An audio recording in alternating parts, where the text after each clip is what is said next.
검찰의 정치적 독립성 확보를 위해 현행 검찰청법은 검사의 청와대 파견을 금지하고 있습니다. 박근혜 대통령은 검사의 외부기관 파견을 제한해 검찰 독립성을 확보하겠다는 대선 공약을 내걸었습니다. 하지만 이 공약은 헌신짝이 됐습니다. 박근혜 정부에서 현직 검사를 청와대로 데려가는 편법이 오히려 심화됐습니다.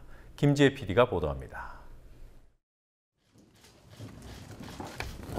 검사의 법무부 및 외부기관 파견을 제한하겠습니다. 이를 통해 법무부 또는 파견 기관을 통한 정치권의 외압을 차단하겠습니다. 박근혜 대통령의 이 공약은 현직 검사의 법무부 파견뿐만 아니라 편법으로 이뤄져 온 청와대 파견도 근절하겠다는 공약이었습니다. 박 대통령은 취임 3개월 뒤 국정과제를 확정하면서 검사의 외부기관 파견을 제한한다는 내용을 포함시켜 공약을 재차 확인했습니다. 그러나 임기 1년 반이 지나도록 이 공약은 지켜지지 않고 있습니다. 이달에도 박 대통령은 현직 검사를 청와대 민정수석실 행정관에 내정했습니다.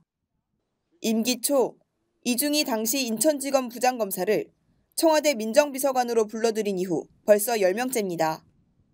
현직 검사의 청와대 파견은 법으로 금지돼 있기 때문에 현직일 때 내정하고 사직 처리가 된 뒤 임명하는 편법을 사용해왔습니다. 심지어 사표를 내고 청와대에서 근무했던 인사들 중 2명은 다시 검사로 복귀했고 또 다른 1명은 복귀를 타진 중인 것으로 알려졌습니다. 박정희 정부 때부터 시작된 검사의 청와대 파견은 1996년 문민정부 때 법으로 금지됐습니다.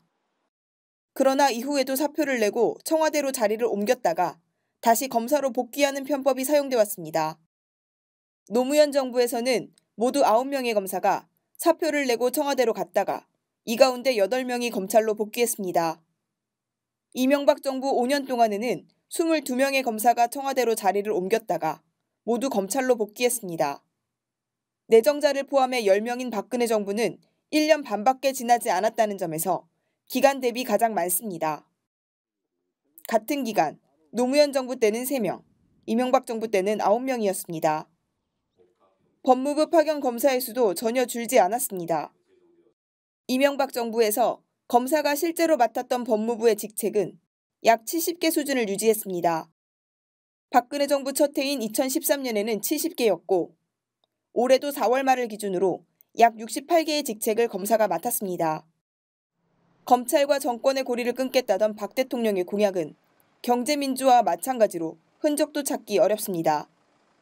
국민TV 뉴스 김지혜입니다.